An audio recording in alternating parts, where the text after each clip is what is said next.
Hello everyone, তোমরা সবাই কেমন আছো? আজকে ভাবলাম তোমাদের সাথে কিছু একটু ইউনিক ট্রাই করা যায়। সবসময় তো ব্লগ করছি, রিলস করছি, প্র্যাঙ্ক ভিডিও করছি, তাই ভাবলাম আজকে তোমাদের সাথে একটা ইউনিক রেসিপি শেয়ার করা যাক। আমার না খুব প্রিয় একটা আচার হচ্ছে নোড়ের আচার। তোমরা দেখতে পাচ্ছ জাস্ট নোড়গুলো কত বড় বড়, ওই হচ্ছে আমাদের নোড় গাছ, আর এই হয়েছে আমাদের নোড় গাছ থেকে মানে নোড় পাড়া হয়েছে।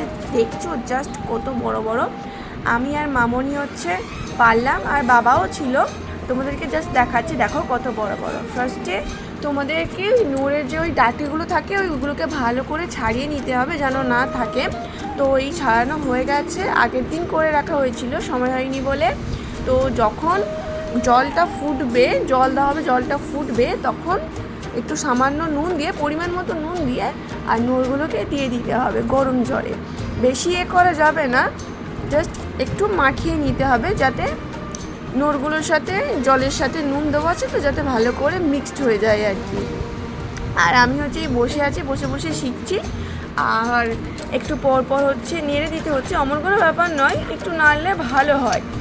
বেশি সিদ্ধ করা যাবে না, বেশি সিদ্ধ করলে হচ্ছে গলে যাবে, সেই জন্য আধা সিদ্ধ করে নামিয়ে নেওয়া হয়েছে। নিয়ে ভালো করে জল ঝরিয়ে আবার কড়াইতে রস দিয়ে করেছি। অ্যাকচুয়ালি আমাদের বাড়িতে রস ছিল, সেই জন্য মিষ্টির রস আমরা রস দিয়ে করেছি। তোমরা চাইলে চিনি দিয়ে করতে পারো। চিনি দিয়ে করলে কি হয়, চিনির যে একটা চিট থাকে মানে বেশ আঠা আঠা মতো হয়।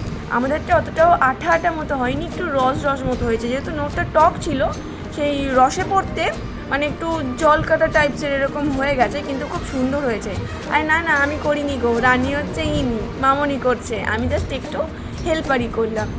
তো দেখো আস্তে আস্তে নোড়ের কালারটা চেঞ্জ, যত ফুটবে নোড়টা একদম রসগোল্লার মতো টুসটুস টুসটুস করবে।